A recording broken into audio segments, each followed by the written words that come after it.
تو نبی صلی اللہ علیہ وسلم نے فرمایا دل جسم میں ایک ایسا ٹکڑا ہے کہ جب یہ ٹھیک ہوتا ہے تو پوری باڈی کیا ہو جاتی ہے؟ ٹھیک۔ اب ٹھیک ہونے کی ڈیفینیشن کیا ہے؟ بات آ رہی ہے سمجھ میں؟ بھائی ڈاکٹر سے پوچھیں گے صحت مند دل اور ٹھیک دل کیا ہوتا ہے، تو ڈاکٹر بتائے گا وہ دل صحت مند ہے جو 1 منٹ میں اتنی دفعہ کم از کم دھڑکتا ہو، اس سے کم اس کی علامت ہے پاور نہیں ہے، اس سے زیادہ اس کی علامت ہے دل کو ورک زیادہ کرنا پڑ رہا ہے۔ عام طور پہ 72 دفعہ نارمل آدمی کا دل دھڑکتا ہے۔ جو ایتھلیٹ ہوتے ہیں 1 منٹ میں نا، جو ایتھلیٹ ہوتے ہیں وہ 65 60 55 تک بھی کم دھڑکتا ہے ان کا، وہ کم دھڑکنے میں زیادہ کام کر رہا ہوتا ہے۔ ایک چھوٹا سا کام کر لیں آپ لوگ، جا کے نا گھر جا کے اپنی نبض چیک کیجئے گا۔ میں ایک تھوڑا سا نسخہ بتا رہا ہوں آپ لوگوں کو، درمیان میں جملہ معترضہ کے طور پر 1 منٹ میں دیکھیں کتنی دفعہ دھڑکتا ہے۔ اگر یہ 80 85 تک گیا ہوا ہے نا تو جاگنگ شروع کر دیں۔ اس کا مطلب آپ، میں یہ نہیں کہوں گا انا للہ ہونے والا ہے، خوف سے ہی ہو جائے گا اس کا مطلب دل صحت مند نہیں ہے۔ تو بھاگنا دوڑنا شروع کر دیں، دل کو کام میں لے کر آئیں۔ ایک ینگ لڑکے 25 26 سال کے، ان کی نبض چیک کی تو 90 دفعہ 1 منٹ میں دھڑک رہا تھا ان کا دل۔ اتنا تو بخار میں ہوتا ہے آدمی کا۔ تو اس زمانے میں بھاگنا دوڑنا بہت ضروری ہے۔ یہ تو کراچی کے کتوں کو آپ دعائیں دیں کہ اس بہانے کچھ لوگ بھاگ لیتے ہیں، حقیقت ہے، ورنہ تو تھوڑا بہت بھاگنا بھی نہ ہوتا۔ تو نبی صلی اللہ علیہ وسلم نے فرمایا، اچھا میں یہ عرض کر رہا تھا کہ دل کے ٹھیک ہونے کی ڈیفینیشن کیا ہے؟ دیکھو دل پورا صحت مند تو جب ہوگا جب دل سے حسد نکل جائے، کسی کو دیکھ کے، کسی کی ترقی کو دیکھ کے جلنا بند ہو جائے، یا آنچ کم ہو جائے اس کی تھوڑی سی۔ ابھی تو ایک دم تپ رہا ہے نا بہت زیادہ، تھوڑی سی آنچ کیا ہو جائے؟ کم ہو جائے۔ لوگوں کو خوش دیکھ کے آپ اگر خوش ہو رہے ہیں، اس کا مطلب دل کیا ہے؟ بہترین۔ کسی کے پاس پیسہ آتے دیکھ کر آپ کو تکلیف نہیں ہو رہی، خوشی ہو رہی ہے، چلو یار اللہ نے اسے نوازا ہے، اس کا مطلب دل کیا ہے؟ سیٹنگ ہے، بہترین۔ دل میں برداشت ہے، ایک دم بوکھلاہٹ کا شکار نہیں ہو جاتا، اس کا مطلب بولو صحیح کام کر رہے۔ تکبر نہ ہو دل کے اندر، بڑائی نہ ہو، تواضع ہو، انکساری ہو، کسی غریب کو دیکھ کر آپ اپنے آپ کو برتر نہ سمجھیں، اپنی نیکیوں پہ ناز نہ ہو، فخر نہ ہو۔ ہمارے حضرت اکثر ایک شعر پڑھا کرتے تھے، شعر تو مجھے یاد نہیں، کہ جاہے زاہد سے تو میری رندی اچھی، اس طرح کا کوئی شعر تھا، کہ جو آدمی پرہیزگار ہو کر متکبر بنا پھرتا ہے اس سے تو وہ گناہگار اچھا ہے جس میں تواضع ہے۔ تو تکبر نہ ہو، تواضع ہو، ریا نہ ہو دل کے اندر، ریاکاری۔ ریاکاری بھی کس کی بیماری ہے؟ دل کی۔ بڑے خشوع و خضوع سے انسان صدقات و خیرات کر رہا ہے، نماز پڑھ رہا ہے، چاہتا ہے کہ لوگ مجھے نمازی کہیں، چاہتا ہے کہ لوگ مجھے حاجی کہیں، تو یہ بیماری کس کی ہے؟ یہ نظر نہیں آئے گی آپ کو۔ تو یہ جو بیماریاں ہیں دل میں، تکبر ہے، عجب، عجب کہتے ہیں خود پسندی، تکبر الگ چیز ہے، عجب الگ چیز۔ خود پسندی، خود پسندی کا مطلب اپنے بارے میں خوش فہمی میں مبتلا ہو گئے کہ میں بہت اچھا ہوں، اور غلط خوش فہمی میں، سمجھ رہے ہیں؟ بعض لوگ اپنے بارے میں خوش فہمی میں مبتلا ہو جاتے ہیں کہ میں کیا ہوں؟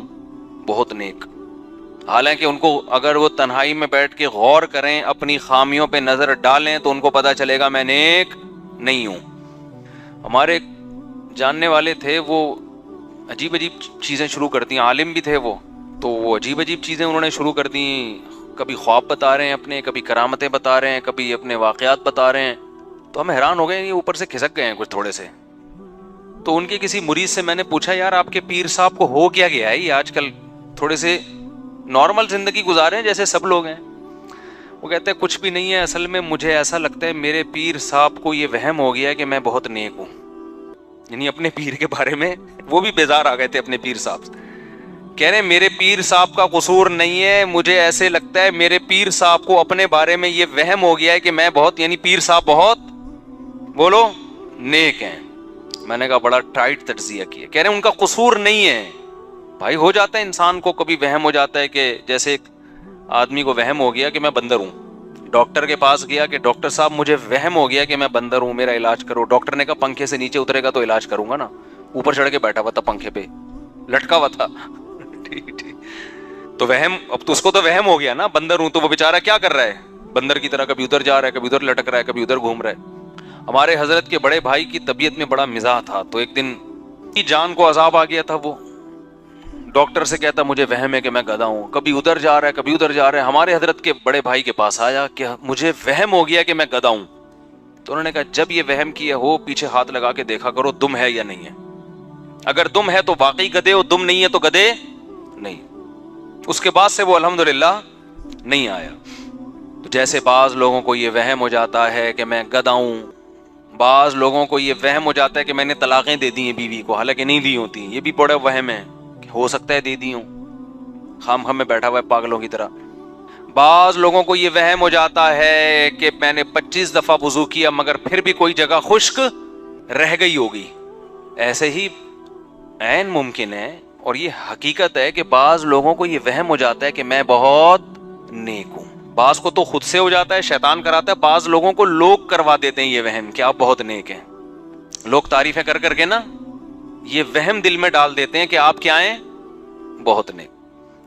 تو دل میں عجب ختم ہو جائے، بس بات کو سمیٹ رہا ہوں، خود پسندی، میں بس ہر وقت آدمی کیا کرتا رہے، میں ہوں، لوگوں سے تعریفیں سنتا رہے اپنی بیٹھ کے۔ تو ان پہ علماء نے الگ الگ بحث کی ہے، خود پسندی کیسے ختم ہوتی ہے، حسد کیسے ختم ہوتی ہے، کیسے ختم ہوتا ہے حسد، اور تکبر کیسے ختم ہوتا ہے۔ لیکن علماء کہتے ہیں، کیونکہ یہ صوفیہ کرام کا ٹاپک ہے نا، تو اس کو تصوف میں زیادہ اٹھائے کہ ایک چیز اگر اپنے اندر پیدا کر لو، ایک بیماری سے کا علاج کر لو، تو یہ سارے انڈے بچے خود ہی ختم ہو جائیں گے۔ وہ ہے دل سے دنیا کی محبت نکال دو، اللہ کی پیدا کر دو، بس تو یہ سارے انڈے بچے کیا ہو جائیں گے۔ جب آپ کے دل میں اللہ کی محبت، اللہ کو تلاش کرنے کی چاہت، تو کسی کی دولت دیکھ کر آپ کو جیلسی ویسے ہی نہیں ہوگی، کیونکہ وہ آپ کا محبوب ہے ہی نہیں۔ جیلسی جب ہوتی ہے جب محبوبہ آپ کی اور کسی اور کی گود میں جا کے بیٹھ جائے، کسی اور کے ساتھ سیلفیاں لے رہی ہے، ڈیٹیں کسی اور کے ساتھ مار رہی ہے، تو آپ جلو گے نا۔ لیکن اگر وہ آپ کی دھتکاری بھی ہے، محبوبہ ہی نہیں ہے، بھاڑ میں جائے جہاں مرضی جا کے بیٹھے، تکلیف ہوگی آپ کو۔ بھائی دل کے ارماں آنسوؤں میں اس وقت بہتے ہیں جب ان کے بچے آپ کو ماموں کہتے ہیں۔ ہر ایک کے بچے آپ کو ماموں کہیں اس سے آپ کو تکلیف نہیں ہوتی، جب ان کے بچے آپ کو ماموں، جس سے آپ کی سیٹنگ تھی، سیٹنگ آپ کی تھی، شادی اس کی کہیں اور ہو گئی، ایک دھچکا لگا، یار یہ کیا ہو گیا، میری نہیں ہوئی۔ پہلا دھچکا یہ کہ میری نہیں ہوئی، ریجیکٹ، اس پہ غم ہوتا ہے، اس کے ابا نے انکار کر دیا۔ پھر جب اطلاع ملتی ہے کہیں اور منگنی ہو گئی ہے، دوسرا دھچکا لگتا ہے کہ نہیں لگتا؟ پھر جس دن بارات آتی ہے اور دلہن رخصت ہو کے جاتی ہے، ایک اور دھچکا لگتا ہے، بے اب تو نکاح بھی ہو گیا، رخصتی بھی ہو گئی۔ پھر جب اطلاع ملتی ہے بچہ ہو گیا، کیسا جلے گا کہ نہیں جلے گا؟ اور جب بچہ بڑا ہو کر آپ کو بولے گا ماموں، ہے بھائی کہ کم بات، ساتھ غیروں کے میری قبر پہ آتے کیوں ہو، تم جلاتے نہیں مجھ کو تو جلاتے کیوں ہو؟ جلانے کا مطلب زندگی دینا۔ شاعر جو ہے نا، محبوبہ کے غم میں مر گیا، قبر میں چلا گیا، محبوبہ قبر پہ زیارت کے لیے آ رہی ہے، آئی بھی اپنے بھائی کے ساتھ، تو وہ کہتا ہے کم بات، تو مجھے زندگی نہیں دے سکتی، جلا نہیں سکتی، تو کسی اور کے ساتھ آ کے تپا کیوں رہی ہے مجھے تو؟ یعنی قبر پہ تو کم از کم اکیلے آ جانا ملنے کے لیے، قبر پہ بھی بھائی کے ساتھ نہیں، یا میرے اپنے عاشق کے ساتھ آ رہی ہے جس میں میں جل رہا ہوں، یعنی تیری سیٹنگ کہیں اور ہو گئی تھی تو اس بندے کے ساتھ آ رہی ہے میری قبر پہ۔ یار ساتھ غیروں کے میری قبر پہ آتے کیوں ہو، تم جلاتے نہیں مجھ کو تو جلاتے کیوں ہو؟ تو جب جلے گا نا، جب محبوبہ آئے گی ولن کے ساتھ اس کی قبر پہ، کیا خیال ہے؟ پھر جلے گا یہ۔ تو جب وہ آپ کی محبوبہ ہی نہیں ہے میرے بھائی، تو پھر کسی کے ساتھ بیٹھے آپ کو اس سے تکلیف نہیں، آپ کے ریجیکٹڈ ہے، وہ پسند نہیں کیا آپ نے اس کو۔ تو دنیا اگر ریجیکٹڈ مال بن جائے آپ کا، دل سے نکل گئی محبت گاڑیوں کی، بنگلوں کی، دولت کی، اور اللہ کی محبت آ گئی اس کی جگہ، تو پھر یہ دولت کسی کے پاس دیکھ کر آپ کو جیلسی، بولو، حسد ہی نہیں ہوگا، پیدا ہی نہیں ہوگا۔ حسد کے جو کیڑے مکوڑے ہیں، یہ اللہ کی محبت ایسا اسپرے ہے کہ یہ حسد کے جراثیم کو نگل جائے گی آپ کے لیے، کہ یہ کوئی بڑی چیز ہے ہی نہیں، اور عجب خود پسندی بھی ختم ہو جائے گی۔ اس لیے کہ انسان کو جس سے محبت ہوتی ہے نا، وہ چاہتا ہے مجھے ہر قیمت پہ محبوب چاہیے، تو محبوب اگر تعریف کرے گا تو خوش ہوگا، محبوب کے علاوہ لوگوں کی تعریفوں کو وہ لفٹ نہیں کراتا، اس کی نظر میں اس کی ویلیو نہیں رہتی ہے۔ وقت ہو گیا ہے کافی زیادہ، ورنہ اس پہ میں ہر چیز پہ مثالیں دے کے بات سمجھاتا. خلاصہ یہی نکلا کہ اللہ کی محبت پیدا کر لی جائے، اور وہ جب تک نہیں ہوگی جب تک دنیا کی نکلے گی نہیں. یہ دونوں محبتیں ایک دل میں جمع ہو نہیں سکتی. اور دنیا کی جب نکلے گی اس کا ایک فارمولہ ہے، ایک طریقہ ہے. ہر وقت یہ دماغ میں مسلط کریں کہ یہ مسافر خانہ ہے، رہنے کی جگہ نہیں ہے. قبرستان جایا کریں نا، حدیث میں آتے، جا کے دیکھا کرو یہ کیسے پڑے ہوئے ہیں. جب جائیں نا کسی شاپنگ مال میں، او زبردست مالدار لوگ آئے ہوئے ہیں شاپنگ کرنے کے لیے، غریب کو بڑی حسرت ہوتی ہے یار، ایک یہ لگژری لائف اسٹائل ہے، ایک ہمارا جھونپڑا ہے. تو یار شاپنگ مال سے نکل کے سیدھا جاؤ قبرستان. یہ سارے شاپنگ مال والے کہاں جائیں گے؟ لیٹے ہوئے ہوں گے قبروں کے اندر.